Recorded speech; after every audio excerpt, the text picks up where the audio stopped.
नमस्कार, मैं doctor Vedula Ramalakshmi mind body and soul की इस अद्भुत जर्नी में आप सभी का हार्दिक स्वागत करती हूँ। एक छोटा सा गांव था और उस गांव में एक माँ और उसका 6 साल का छोटा सा बेटा एक कुटिया में रहते थे।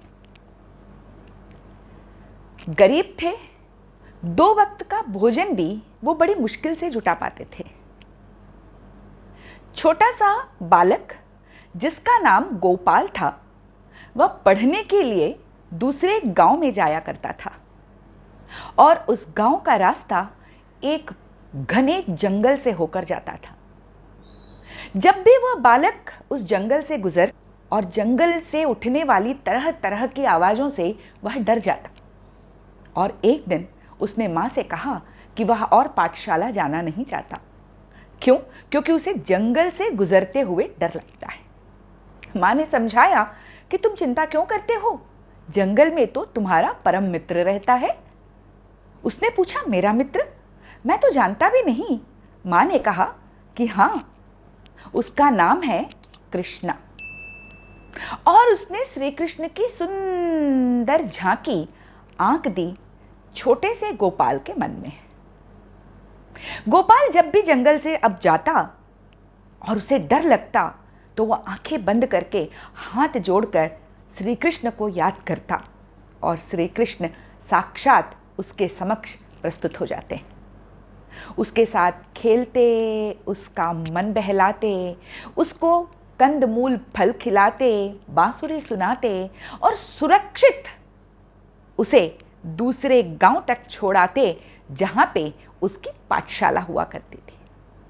ऐसे ही दिन बीतते गए।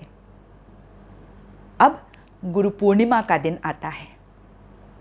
सारे विद्यार्थी अपने गुरु को देने के लिए गुरु दक्षिणा का प्रबंध करते हैं।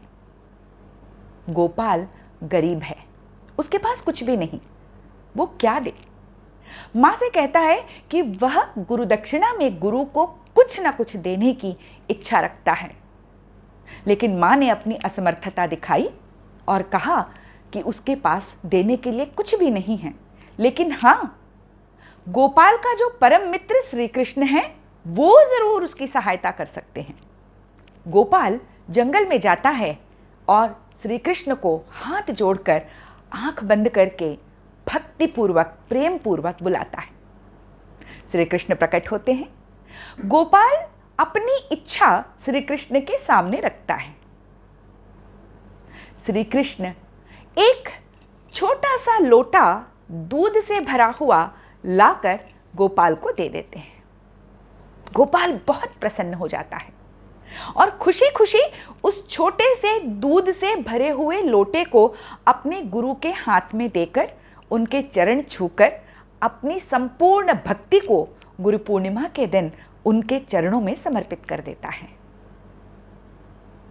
गुरु के सामने एक से बढ़कर एक उपहार रखे हुए थे। ये छोटा सा लोटा जो दूध से भरा हुआ है, उन सभी के सामने नगण्य था। गुरु ने भी ध्यान नहीं दिया।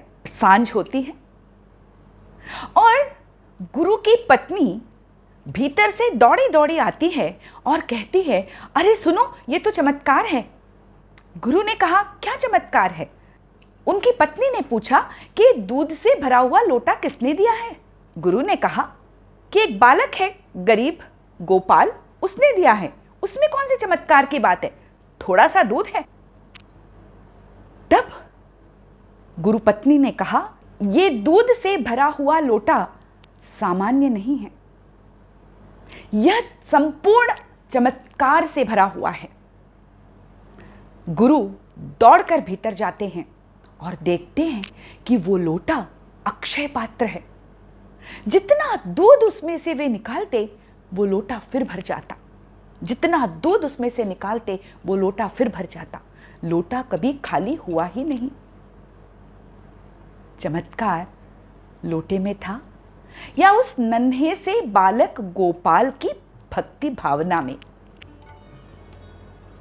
उस नन्हे से बालक का विश्वास और गुरु के प्रति समर्पण की भावना, अपने मित्र अपने सखा श्री कृष्ण के प्रति भक्ति एवं आदर का भाव सब कुछ मिलकर उस छोटे से लोटे को चमत्कारी बना देते हैं, अक्षय पात्र बना देते हैं। जब भी हम किसी को कोई भी वस्तु देते हैं या किसी से कोई वस्तु लेते हैं तो लेते वक्त आदर, सम्मान एवं किसी को देते वक्त उस व्यक्ति के प्रति सम्मान, उस वस्तु के प्रति सम्मान किसी भी दान को अद्वितीय बना देता है। मनुष्य के भीतर कुछ देने या दान की प्रवृत्ति भी तीनों गुणों से युक्त होती है। यदि दान की प्रवृत्ति तमस से आवृत होती है तो क्या होता है? भस्मासुर की कथा हम सभी जानते हैं। भस्मासुर ने भक्ति का दान तो दिया था, लेकिन उसमें संपूर्ण संसार के ऊपर विजय प्राप्त करने की या संपूर्ण संसार को भस्म कर देने की कुप्रवृत्ति और ऐसा वरदान प्राप्त करने की इच्छा उसमें शामिल थी, वासना उसमें शामिल थी। इसीलिए वो दान और उसका फल क्या हुआ हम सभी जानते हैं। राजसी दान में दानी का जो मन है वो अहंकार से भरा होता है। वह ये दिखा देना चाहता है कि उसमें दान देने की क्षमता है। वह उसके बदले में ख्याति चाहता है, प्रशंसा चाहता है एवं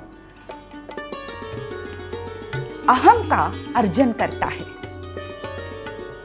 और जहां लेन देन हो वो दान दान कहलाता ही नहीं।